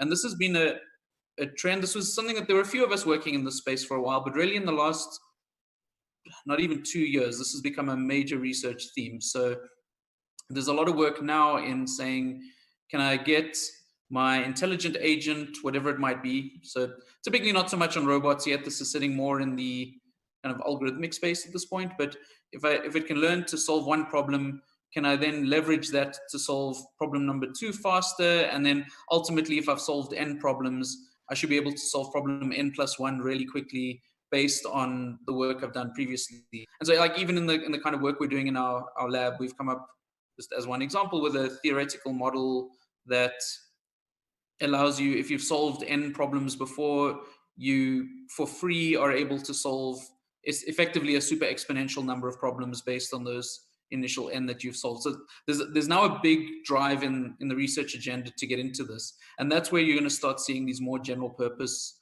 problems, because I think a lot of people are convinced that we've now got a good handle on how to solve an individual problem. There's still challenges around this, and actually ties to one of your other comments around things like an environmental footprint. So some of these very complicated models that are being used now, the kind of models that can only be trained by teams at places like Google that have practically infinite compute. The problem is to train some of these models. There was a paper out last year or something where they showed one of the big models that was getting like a lot of press at the time, did something like produce the equivalent carbon that 4 cars would over their lifetimes or something, which is ridiculous. So, you know, you're training these huge AI models. It's actually, you know, not really environmentally friendly. But so kind of off the back of that, there's now a lot of initiatives in various research communities for that and for other reasons, just to make these things tractable, of saying, okay, can we build models now that are more efficient, that rather than you needing, you know, a huge amount of online compute, you could maybe just do this with a couple GPUs that you might reasonably have in a research lab. And ultimately, there's even this area called machine learning on the edge, which is how do you do these kind of things with the kind of compute capabilities you would have on a cell phone. And so that's tied into all of this. You know, there's in research, is typically this idea that you want to find some solution to the problem, like, okay, it's doable, but then the rest of the community then jumps on that and spends a huge amount of effort over the next few years trying to be able to solve that problem efficiently. And I think with a lot of these things, we're in the point of making those kinds of transitions to, like, you know, someone with like infinite compute has shown that it is possible to do this, but that's only available to a couple of the biggest research labs, and everybody else is like, cool, can we take the insights from this and now turn it into a thing that's far more widely usable? And I think that's kind of where a lot of this is going. You know, the timeframes obviously in all of these things are hard to judge, but I think this is going to be the kind of space where we see a large number of breakthroughs happening over the next 2-3 years. So there was also a point concerning the fact that my impression, at least, is the society, each time that we use artificial intelligence and each time that we use automation, we create in the society new rules to make the society more complicated. And so one of the results is, then in our world today, there are not less people in our world, in the US, in Belgium, in France. There are as much people working than 20 years ago, and there is a lot less that it's really necessary. That's for me one of these. It's really a mystery because nobody has something to win, but the situation is there. Let's take even in the banks, where you never go anymore in the bank to take money there. You go okay, but still there are almost as much people now working there than 20 years ago. So how is this possible to change? I think it depends kind of where you look in what industry. So and again, I think these are the kinds of things that either take a long time to change, but you could also find some changes that happen overnight. So for example, I work with a lot of the banks here, and there's now automation pretty much everywhere, but it's, you know, they're more like a team will get together to work on a project, but 1 or 2 phases down the line of that project, it'll be in the point where, okay, now this can handle our call centers. We don't actually need to use a call center. So I think a lot of that is approaching its tipping point. But what you're also seeing now, and this talks to kind of the disruption that, you know, we often talk about in the Singularity University universe, is around things like, you know, we then also see that there's new banks that have started up, where instead of them having thousands and thousands of employees across the country, there's a handful of employees, and the bulk of them are around developing, you know, a good tech platform, so that, you know, we've now got banks here that don't have branches at all, and everything is just done through an app. I believe there's similar things in the UK and so on. And so, you know, these things they've got much lower overheads, and you could imagine, you know, over the next few years, that kind of company completely destroys the traditional company that was employing many thousands of people. And when that company goes under, then there's a ton of people that firstly don't not just that they don't have work, but now if you've been in banking for your whole life, kind of regardless of your age, and now, we're not at this point yet, but you could well imagine at some point that those people aren't needed in any company. And then it's not just that you got fired, but your entire industry is put out of work. And yeah, while I think that, we're not there yet, there's clear signs that that's coming. I think it's only a matter of time. If I can say, my point is, I think that it would be already possible with the technology of today to have, let's say, for white collar people, maybe 30% of the work that people are doing now, So I'm not sure at all that in a few years, if there is more automation, more artificial intelligence, the society will not find other ways to create jobs. I'm not sure at all, because I'm older than you, and I know that there are people saying, well, it's for within a few years, since at least 20 or 30 years. But we will see, of course. Maybe you're right, but I don't have this impression. Yeah, I think it still comes down to the standard ideas of the singularity and what that implies. And when you look at any change from a close enough scale that looks linear, you have to, linear becomes exponential very quickly. And I think what I'm basing a lot of my comments here on is the idea that kind of fundamentally at a philosophical level, I don't see there being any skill that some law of the universe should govern that humans would do better than machines, right? Because even if you can, even if you need a huge amount of compute to solve a problem as well as a human does, you can then double the amount of GPUs on the thing and, increase the speed at which it works. It can run orders of magnitude more simulations than a person can. And so, I think it then tips over very quickly to, once a machine can solve a problem that a human can solve, it's trivial to do it considerably better or faster. All right. Well, now I think is a good opportunity to ask Art Ramon, do you have any questions or comments for Dr. Rosman? As far as UBI, I think it would be great here in the US if you were to combine UBI with slavery reparations. And that could also be done worldwide to other disadvantaged people. But the phased approach of giving UBI to people who are out of work and people who are descendants of slaves, and it would settle that issue of slavery reparations and hopefully help heal people, and we can unite and move forward and become transhumans. That's a very interesting idea, and I think there's a lot of scope to think about how UBI could be used for a whole lot of these different, like that kind of aim that you could try and include into it, and that feels like the right way to do it. If you've got because clearly it's a big infrastructural project to set something up that could handle UBI. You'd have to, I don't know the US system specifically, but to put the mechanisms in place to be able to give that kind of payouts, I think you could certainly use the same system, and probably should use the same system. If we're talking about making these kind of societal changes to basically ensure the longevity of humanity and not just that it survives, but that it thrives, that's exactly the kind of problem that you want to tackle. So I think that's absolutely something that should be explored. I'm not a UBI expert, but it seems like that would fit together perfectly.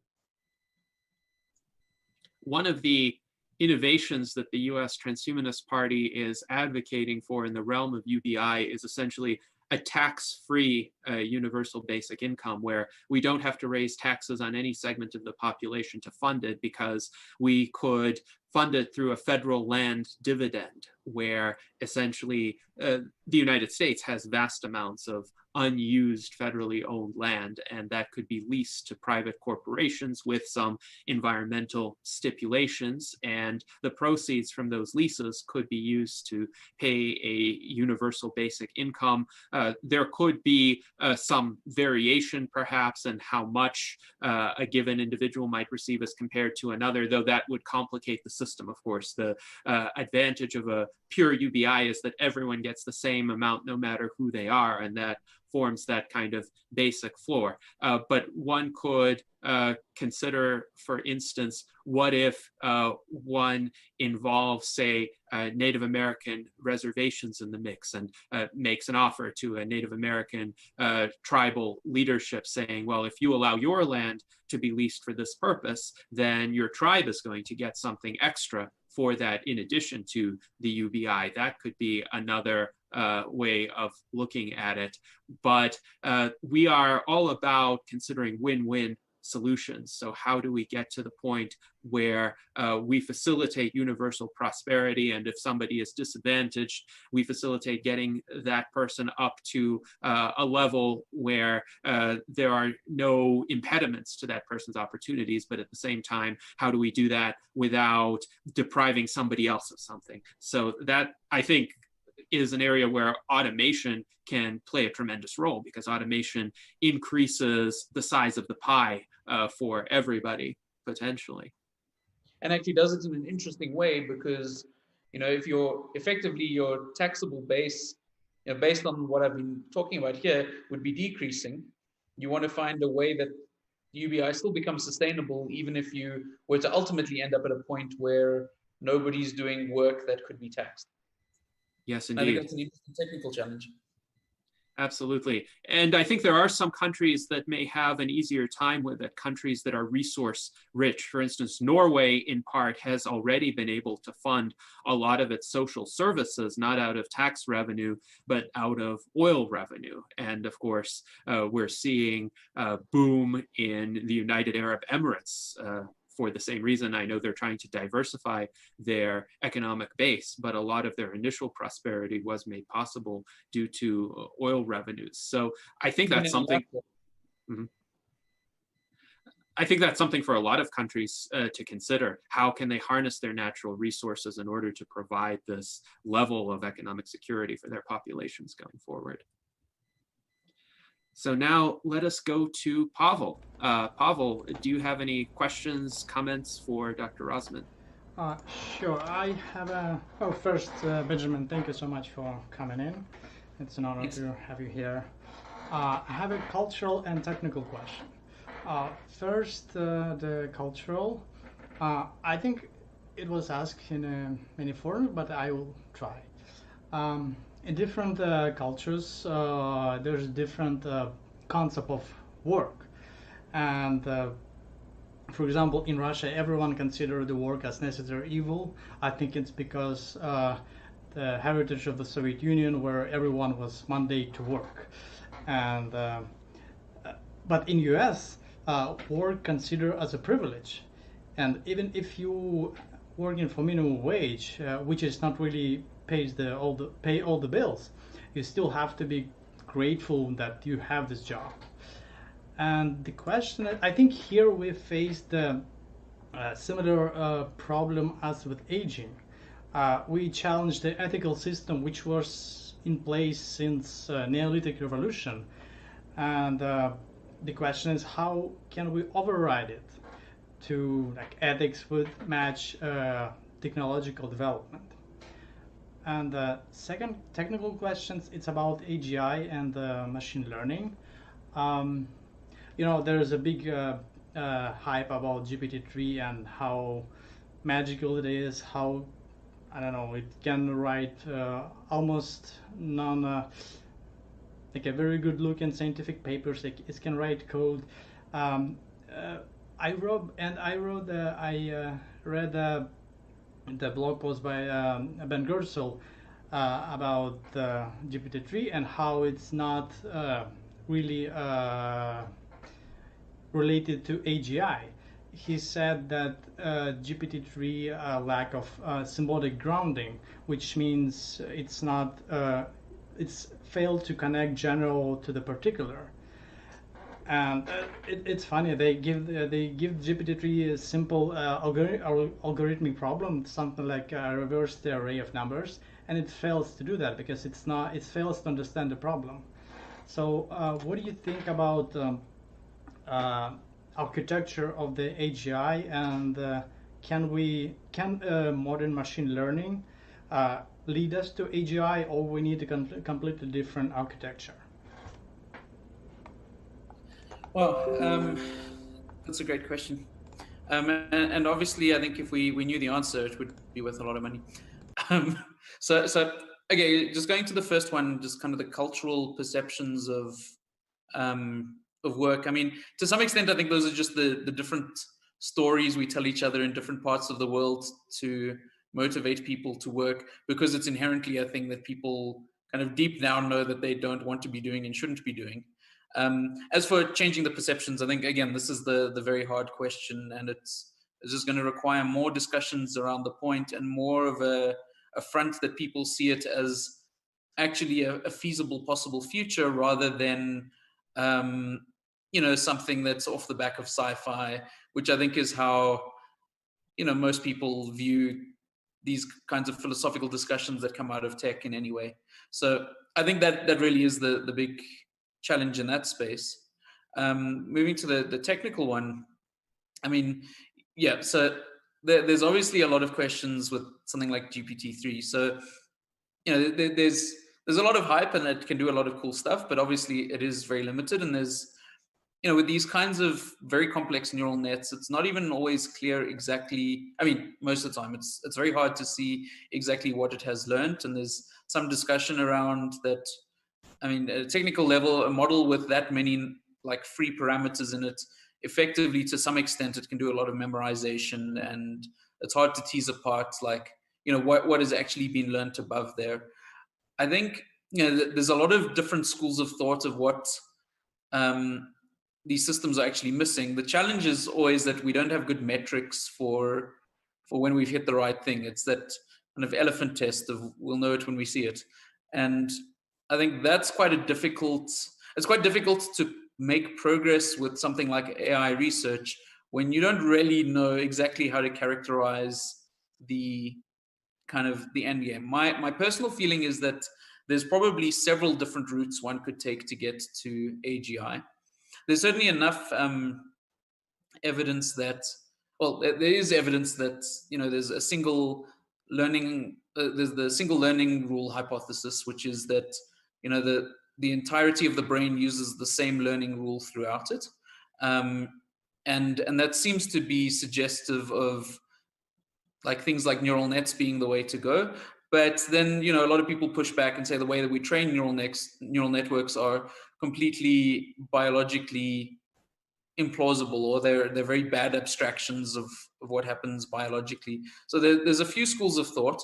You mentioned specifically symbolic reasoning, and it's interesting. That's something that was the way to do AI in like the 60s through to about the 80s, which is now what we call, very tellingly, good old-fashioned AI. And the problem was that way of doing things is very fragile, right? So if the world doesn't fit very neatly into the set of like structured, like logical statements that you've got, then your system breaks. But having said that, those kinds of systems did really good work on, I mean, even flying spacecraft. So there was a lot of progress made there. Then people kind of jumped ship for machine learning and more with like the connectionist philosophies, which is more this neural network type idea. And very recently, in the last few years, people have started, there was always this idea of how do we bridge between the two ways of thinking. And there's also been a lot of like research in cognitive science and places like that, trying to understand what people do.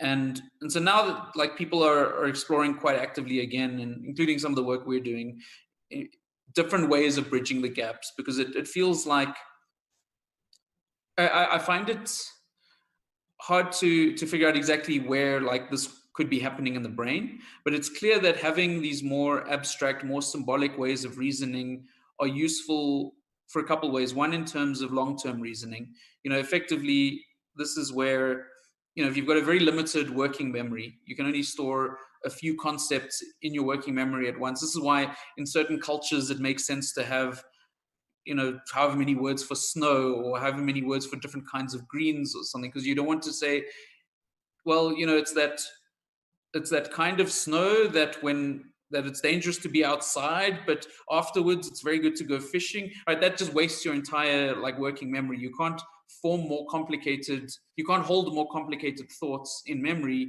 if you've got to waste it all describing one thing. That the second you replace it with a single concept or word, like now that's just reduced to one slot. So now I can reason in a more complex way because I've got the rest of my memory free. So it's clear that there's values for that in terms of complicated planning, and it's clear that there's values in terms of communication, right? The fact that I can just use words and speak them and you understand what I mean, and so do everybody else on the call, like, is a huge power that this kind of symbolic reasoning has, which doesn't seem to, you get these kind of approximations to it in different kinds of neural networks, but I think there's a lot of work that has to be done in actually understanding how that works so we can actually capture it in the right way to give us the right kind of benefits, which presumably would then address some of those problems we spoke about earlier around the amount of data you need to learn, the amount of compute you need to learn, and so on. So I think there's still quite a bit of work that's got to be done there. Although there are people already saying that they think it's conceivable we've developed all the appropriate technologies we need to, we just have to find the right way of stitching them together.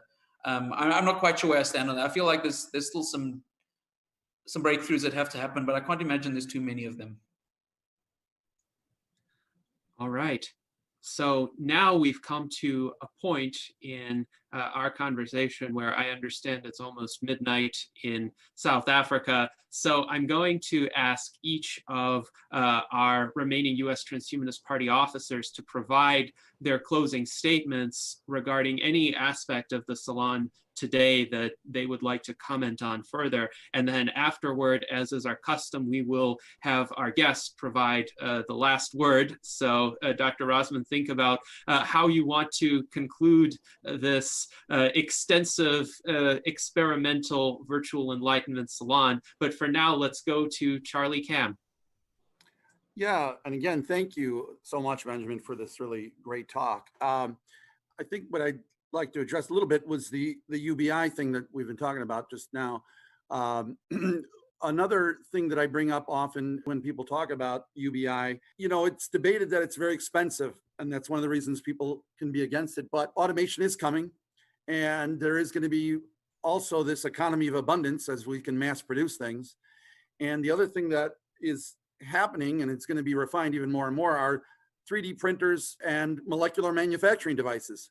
And when those things are cost effective and the price point for those individual units are to the point that they're almost cheaper than cell phones or whatever, that's the kind of thing that you can supplement a UBI to offset the expensive costs. So instead of giving a person just cash, you're basically giving them a machine that can mass produce things that they need, whether it's food or clothing or anything that they would need. And that's something that's coming because there's a lot of companies working on that.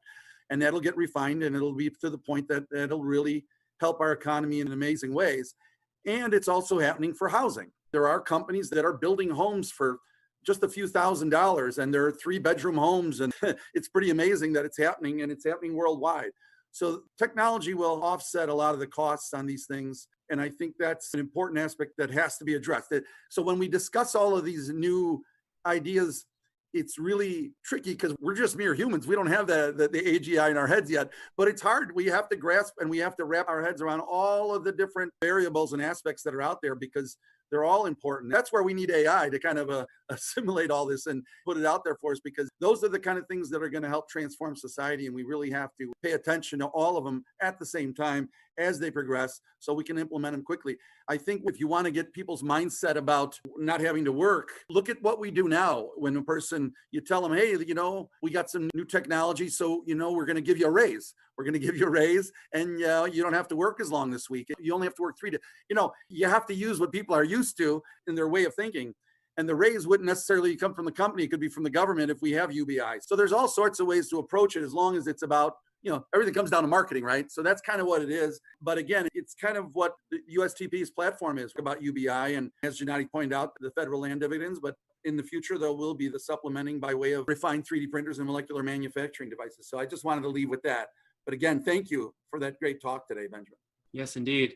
And wouldn't it be wonderful if we all had in our homes essentially the equivalent of a Star Trek replicator for our basic material needs? So thank you, Charlie, for those comments. And Peter Zing says in the chat, good point from Charlie on how the convergence of exponential technologies will change our assumptions on how the future unfolds. So thank you, Peter.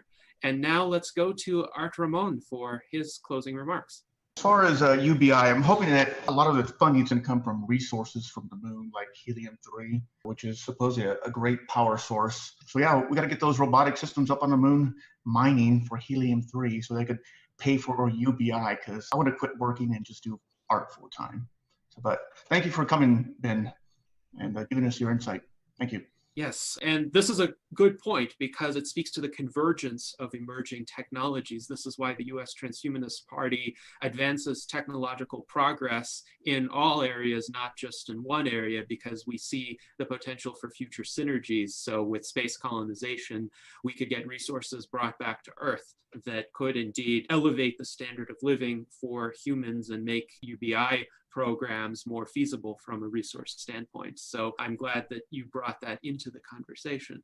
Now, Pavel, what are your closing remarks? I think it was the highest populated Enlightenment Salon we have so far. I'm looking forward to use technology to improve condition of our existence, and UBI is one of this option which we can implement to reduce suffering and elevate so many people towards the brighter future. And life extensive technology can elevate people out of nothingness, out of death. So I'm looking forward to promote this mindset of the positive and optimistic future where we can improve condition of everyone by implementing technologies. That's what transhumanism is. And yes, thank you so much everyone who's been on a call. We all heroes. Yes, thank you everyone. Yes, indeed. And thank you, Pavel, for all the work that you've done behind the scenes, not just in streaming this, but also in connecting us with our guests for today's salon. I think it turned out really well. Perhaps the best simulacrum we've had of the historic Enlightenment salons, where people from a variety of occupations and interests would come together into the same hall in a mansion or a palace and would discuss these kinds of issues, sometimes coming in and out. I think this definitely is a format that we could expand upon, and this was a great proof of concept for this kind of event. Now, yes, I think that's what we should do. Like when I said before, we should reach out to each other, we should know each other. That's what I'm trying to do to help transhumanists and people who like transhumanism to come together and just see each other's face and know that we are there and we can work together. Absolutely, absolutely. So here's to more of that kind of collaboration. Cheers with my glass of water. And Charlie with his Ray Kurzweil mug. It's Kurzweil for President 2045. So. Nice. Well, that may well transpire. The USTP will be around, I hope, and Ray will be around in good health, and we might approach him. So now with that, Dr. Rosman, let us have the final word from you regarding any aspect of the conversation you want to comment on or any additional statements you would like to make. Well, firstly, I mean, again, it's just such an honor to be here, and this is such a great conversation. I really enjoyed it, and it really is an awesome format. This is something I haven't been involved in something like this before, but it's, I think, a really effective way of discussing ideas. Thanks so much for that, and really for the honor. And yeah, I think my last point is just to kind of bring it all together and say, you know, there's a lot that's happening in a lot of different technological fields at the moment that's really exciting. There's a lot of really cool developments that are coming or have come and just that are in a very kind of local scale, in a small way, changing their corner of the universe and making these small changes. But one of the common points to what's been discussed here is that that also brings with it the opportunity for us to really question some of the fundamental ideas and assumptions of human life and society, and whether that's, you know, dying from natural deaths or that we need to work for a living. I think that's really where we need to be focusing our efforts, is to say, given these things and the small changes they make in our everyday lives, what new opportunities do they buy us for these fundamental changes to really dramatically reduce human suffering and increase human flourishing? Yes, and that is an excellent way to bring it to a conclusion. All of these discussions are indeed focused on reducing human suffering and increasing human flourishing. So thank you, Dr. Rosman, for being with us today. Thank you to our U.S. Transhumanist Party officers, to our colleagues from AFT Technoprog, to Liz Parrish, to Jose Cordero, to the California Transhumanist Party for being with us. And I remind all of our attendees, we have these virtual Enlightenment Salons on a weekly basis. So tune in next Sunday. We're going to continue this pattern of multifaceted, stimulating, thought-provoking conversations. And until then, live long and prosper.